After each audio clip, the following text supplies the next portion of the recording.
Thanks a lot to give this opportunity, Jan. So let me share some of our features, and I hope it could be beneficial for your. Absolutely. Very excited to dive into Lugarth today with you. Let's show it. Let's have a look. Exclusive look. No, not exclusive. Of course, everybody can go to the website.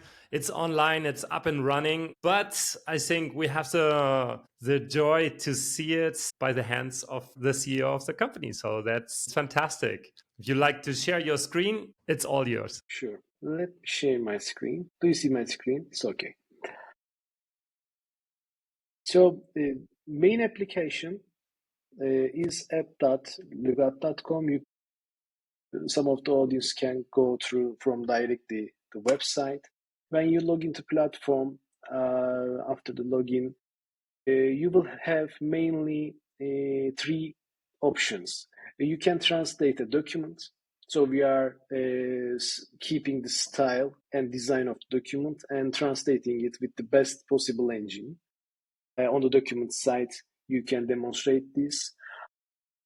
Of course, this is very simple interface.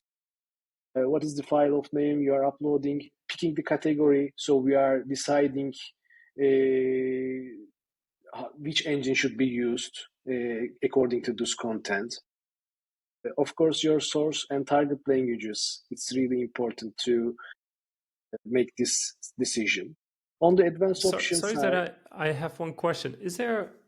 Are you selecting the engine based on the language pairs? yes, definitely. So according to your language pair selection and the category selection, if you don't know the category, you can continue with the other, of course. We have two set of benchmark for industry or the domain and the language pair, and we are combining it on the decision. Of course, it is not directly about your document.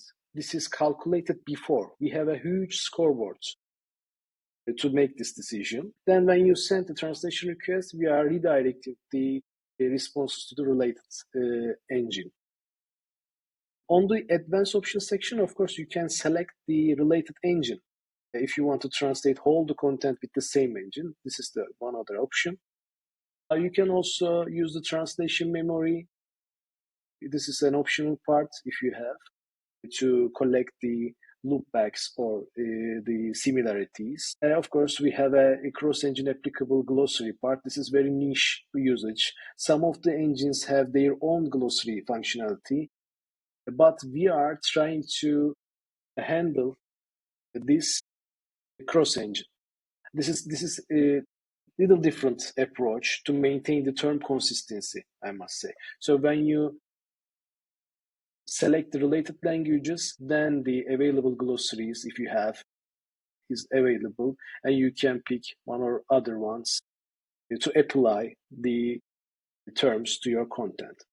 So when you create this function, when you send this document, so you will see some kind of screen like this. For each language pair, this is the source file character. We will charge this amount of character. Our pricing model is based on the character. How many characters do you need, actually? Source language or source and target language? Source and target language. This is combined. So there are 6 languages over here. So this is multiply with 6, actually, over here. As you can see, for some of the language pairs, we are going to another engine, I must say. And there is a similarity tips over here. The 83% of this content will come from my translation memory. This is saying when you continue with the translate now, then the translation is starting.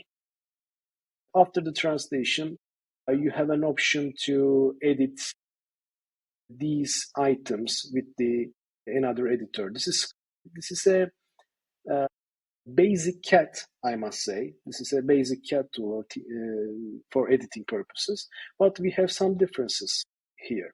So we are giving an LLM opportunity here. So with OpenAI base, so you can retranslate the content, you can make it rephrased, you can make it shorten according to your requirements.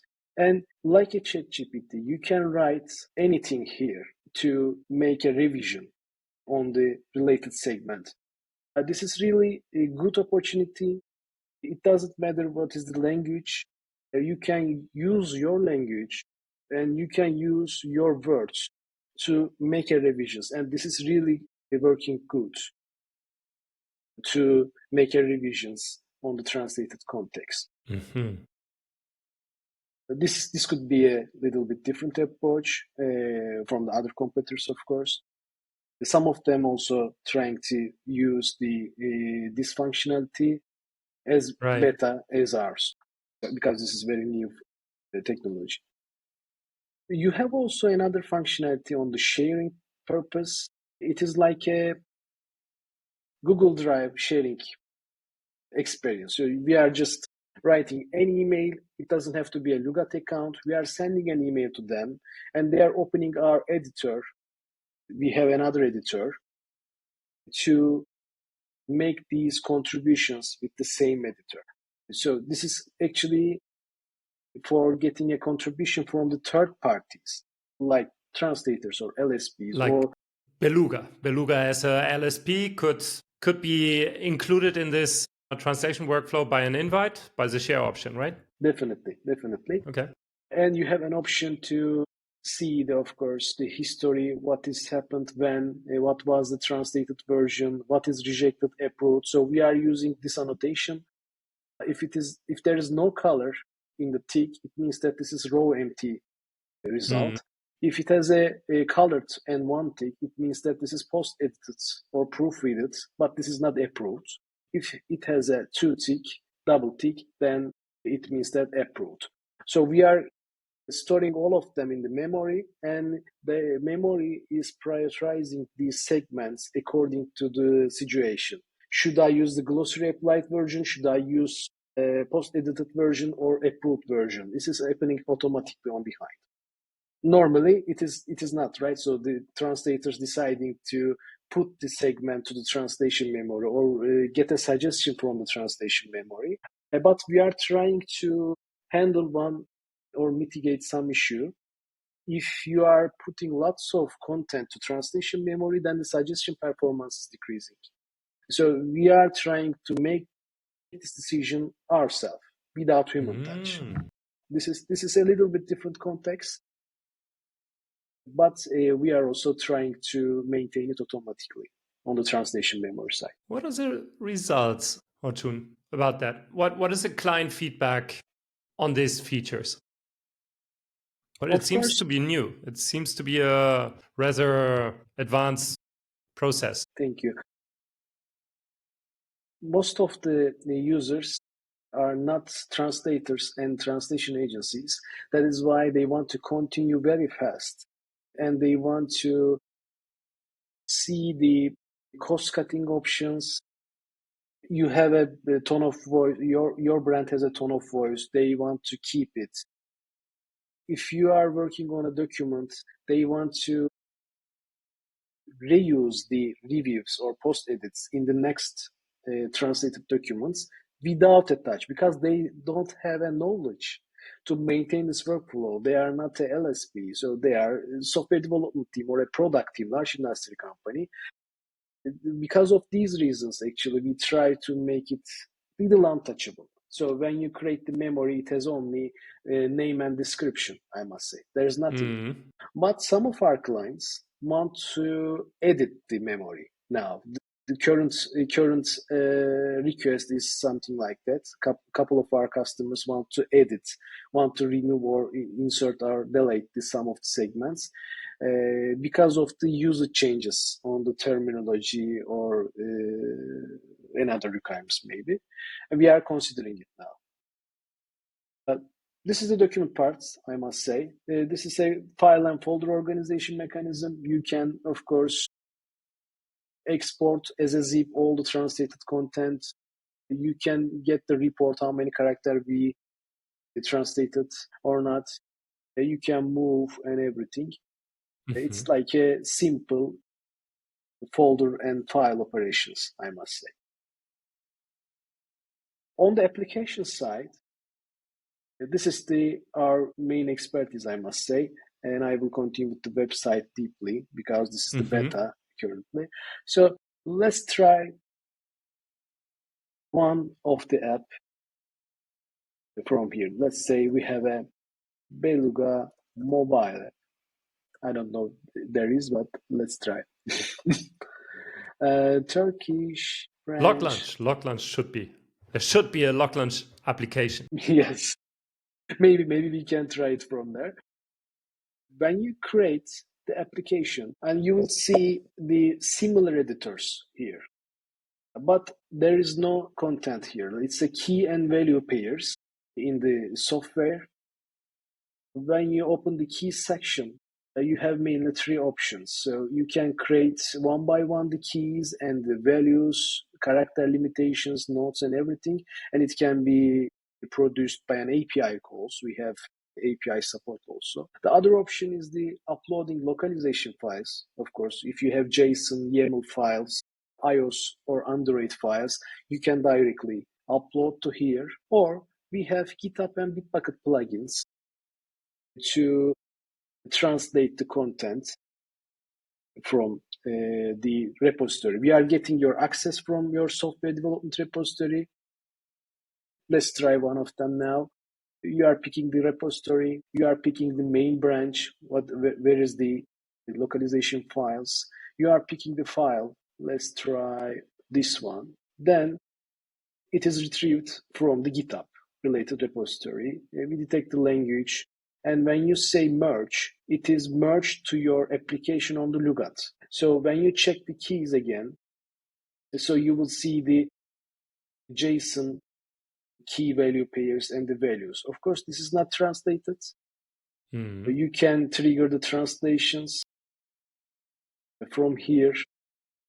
Let's translate maybe the Turkish one. It would be processed again by the engines we have established in the project settings. Definitely. On the project settings side, you can continue with the auto translation, Autopilot.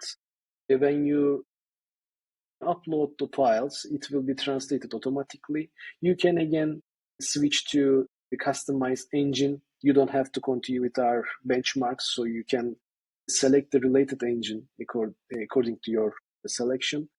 And of course, translation memory and glossary usages are available here. What would be the export format? Because you are using a software development format, so you need to select these ones. File structure and everything. So there are also some import settings. I will not try to bore you. So there are lots of settings to maintain these parts. And finally, if you see, developer didn't write any code. So this is used with the plugin. We translate everything. When you click to build, you can create a pull request. What is my localization branch, commit messages? This is developer oriented context, of course. When you create this pull request, the developer can see the differences. This is the English version, this is the Turkish version, this is the FR version.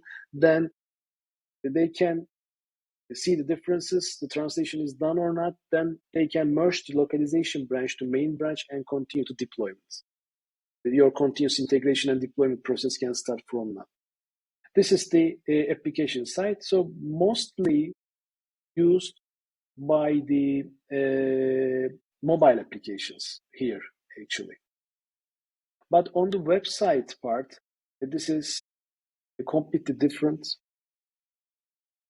On the website, we are giving a client JavaScript, and we are adding this client JavaScript to the website. And it doesn't matter what is the technology on behind. It can be React, Vue, WordPress, and everything. So we are trying everything from the top of the content, from the HTML side.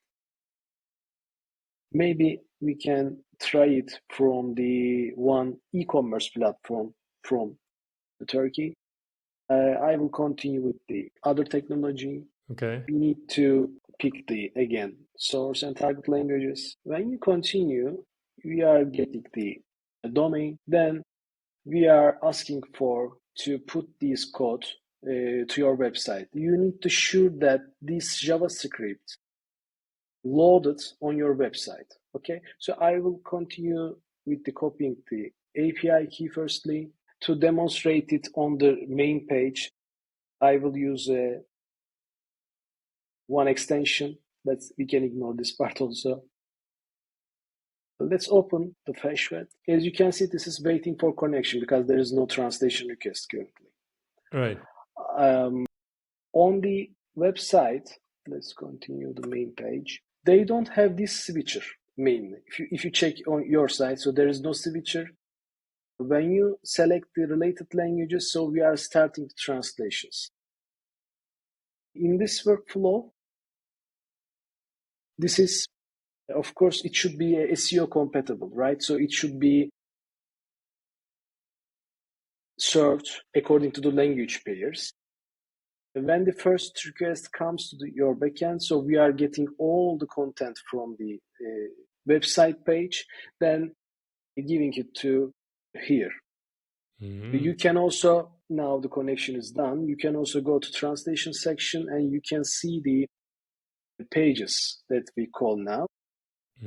In this page section, you will see all the main elements and values, and the same editor is functional to make a contribution or change. When you change something and save, it will be deployed to directly your website, and these changes will be available live on the website.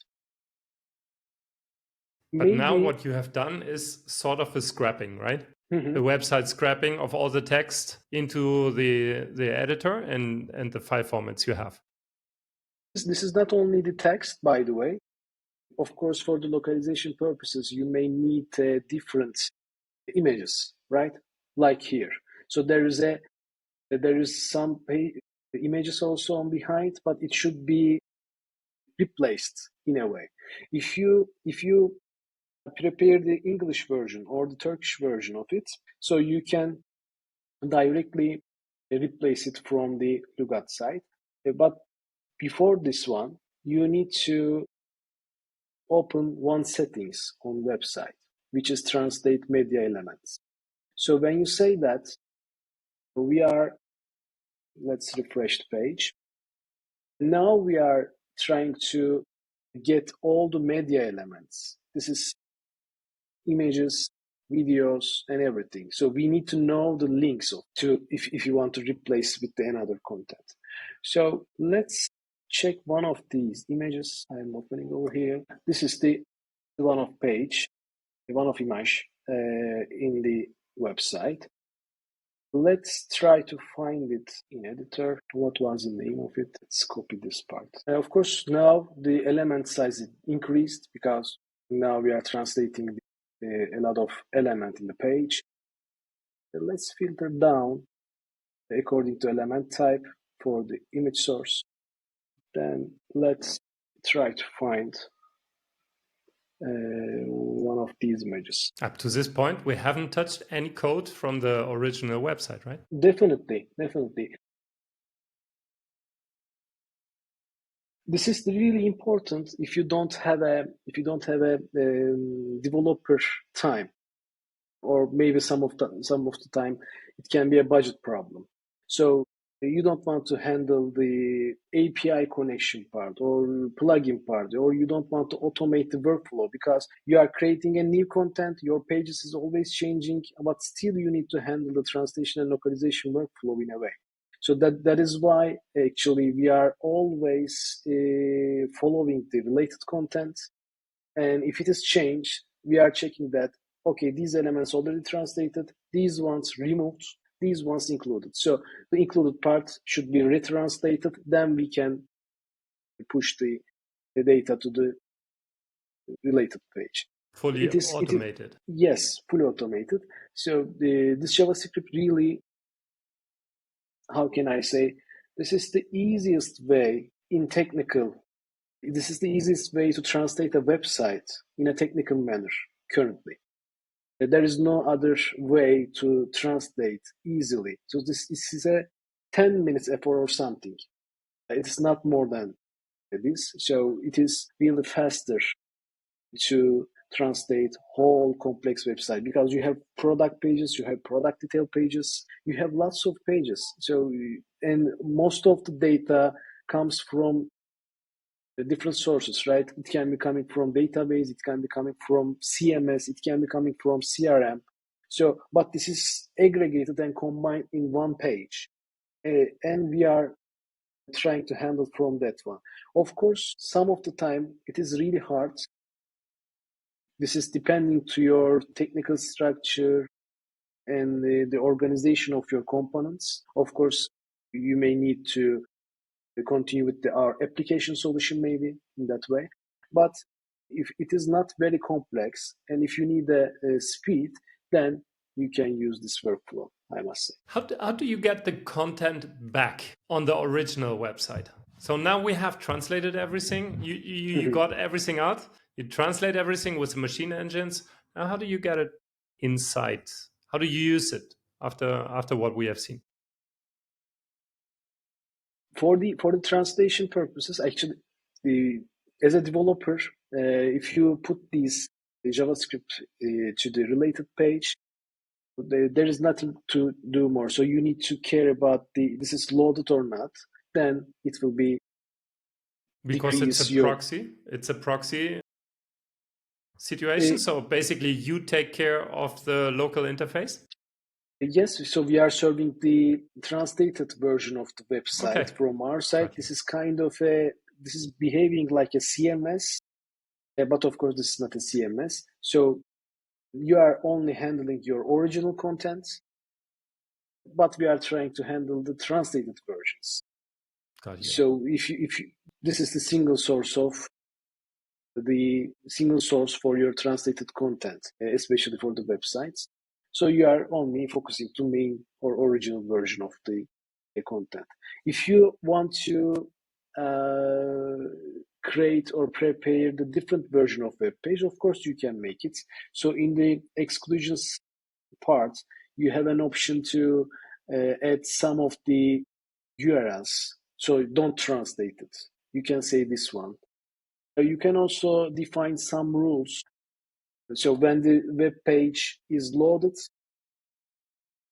it's not finished, right? So for some of the actions, this HTML or website is loading with another HTML elements, like form sending, like when you click something, it is getting some other data from the database or somewhere. For this kind of dynamic operations, you can also define a rule type with the selector in the HTML. So when you define the selector, we are trying to focus these dynamic parts additionally, because it should be also translated. It can be the requirements. Maybe otherwise you can block some parts. Don't touch these module or something. So you can also write the related selector here to prevent the translation. This is the other part. And of course, you can change the switcher type. You can put a language code, you can put a flags, or you can fully customize with your own CSS and everything to show the language switcher in somewhere else. In maybe our website, this is also a custom switcher implementation. So there is no switcher in the below of the web page. This is showing in somewhere else. So it can be an option.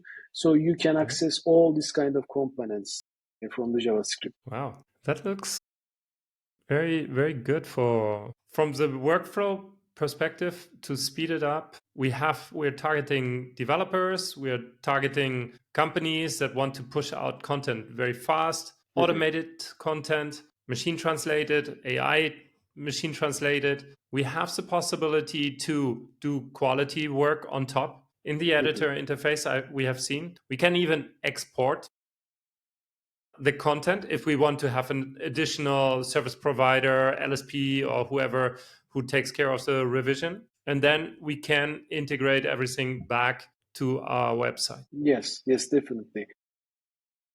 On the other hand, you can also count the page views. This is another important option to see the requests. You have your statistics, okay? Yes, if you have are getting requests from the specific country or for the specific language, you want to know that, right? So, because yes, we started with the AI translation, we want to serve our website in maybe 10, 20 different languages, but we also want to track or monitor to use our budget efficiently, right? So let's say your website is served to 10 different languages, but for the French visitors, you see that there are lots of visitors over there.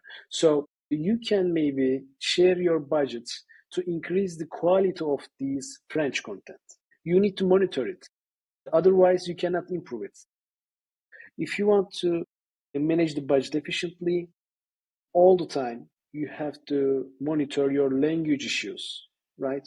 So accordingly, you can share your budgets to improve the quality if it's necessary. If there is no request from or very low request from some other country, you don't have Maybe to. it's just okay.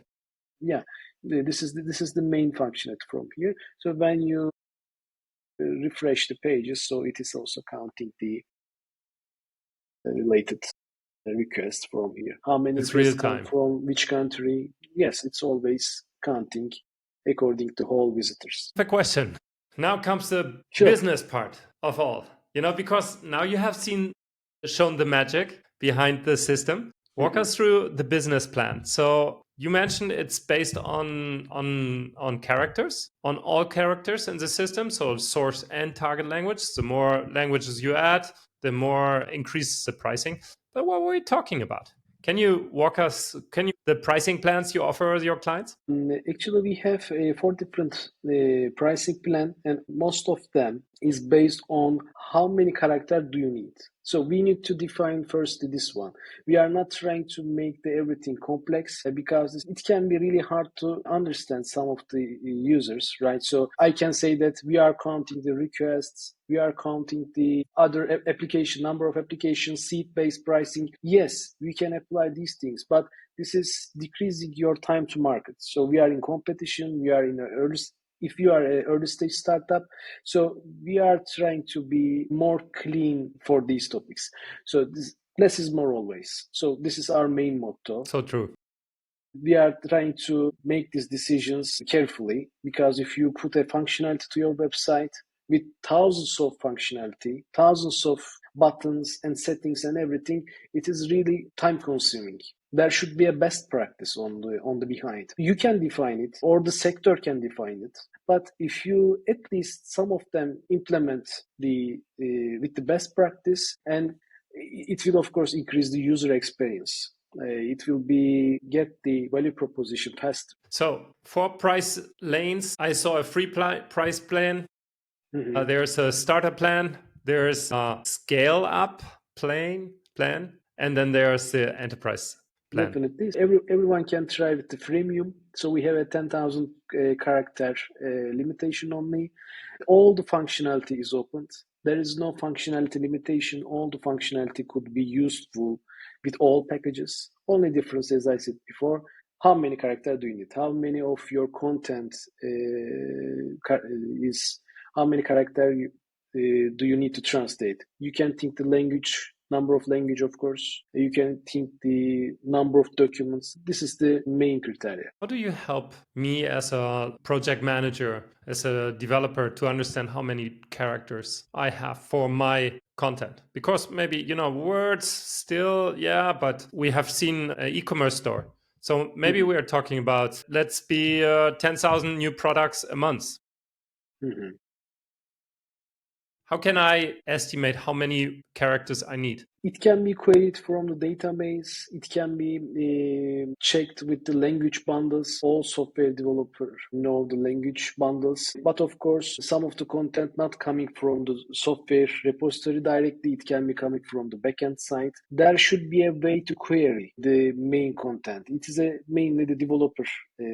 Otherwise, so for the document parts, when you upload, so we are counting the character before the translation. You can use it also. On the application side, when you upload the files, we are also counting the whole keys and values before the translation. You can also learn from there. But for the website, we are consuming translations according to the visitors. When someone visits the related page, then we are consuming translation. For the first translation, it is translated maybe, but the second part is coming from our translation memory. This is not spending a translation character in that moment, but maybe you have 100 million character in your website, but if no one hitting the related page, you don't need to translate it, right? So it is step by step consuming the pages, step by step consuming the translation credits. So it consumes based on usage from the users, so my end users, customers. Definitely. For the website functionality, for applications and documents part, this is counting, the Lugath counting when you upload or send the related content, and you can see how many character or how many key I have on the panel. Excellent. Orcun, we are approaching the end of the show. What would you recommend somebody who wants to try out the service? Just sign up for the free plan, play around. Is there support? How can they reach out? What is your customer onboarding typically look like? When they visit the website, they can directly continue with the login, and they can register themselves with Google or with their email address. After the login, they will able to select the freemium one. And if they need more support, they can always write to our support at lugath.com. We are also the support team to maintain these tickets. When they log into platform, they are also able to create a tickets from the settings side. So this is my problem. They can directly send to our platform.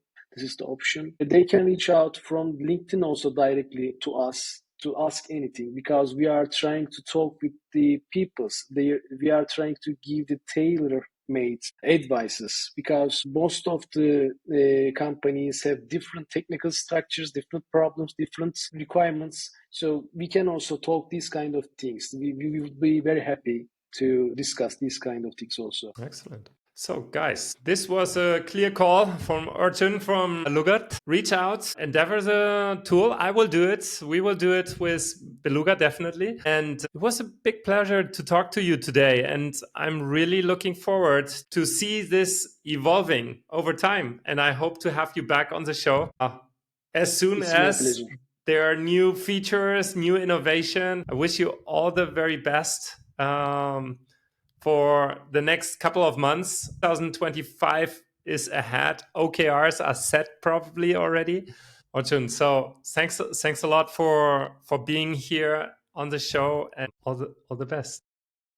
It's my pleasure. So it was really good to share our story and what are we doing here. So it was a really good opportunity to explain. I hope your audience also love the explain that we mentioned before. So this is my pleasure. Thanks a lot.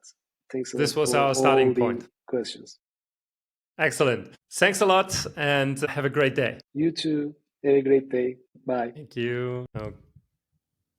Okay, so I set a point here. Anything we have forgotten? No, not really. I try to show the lots of things later on, but I try to keep it short again, because it can be tested by the users. Maybe some of parts was a little complex if you are not a software developer or technical, but I try to keep it simple. I hope we will enjoyed. See a little bit in the post editing how we cut this down.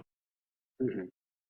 But this was great. I mean, seeing the action, I was surprised to see, how completely fully automated everything is. I think there's a great point in the selection of engines, automatic selection of edits of engines. And there's this incredible feature of that you decide what kind of terminology enters the translation memory. I think this is something also unusual, right? Yeah. But again, it makes a lot of sense in the context of a fully automated process. So I think this is a great innovation for the process. And yeah, you showed us from start to finish a whole project. So thank you. Thanks a lot for all the feedback. Your feedback is really important, because you have a complete experience in this industry, right? As a language service provider and everything. We are technical guys and trying to give a solution with this topic. That is why your feedbacks are really valuable. And thanks a lot again to give this opportunity to share the knowledge. I hope it's enjoyed. Excellent. Time to get hands dirty. Good. Sure, definitely. Thanks a lot again. Orcun, Thanks a was lot a for your time. pleasure. Have a great afternoon in Istanbul and see you very soon. Thank you. See you And soon. Take care of yourself. happy Christmas. Bye bye. Bye bye. You too.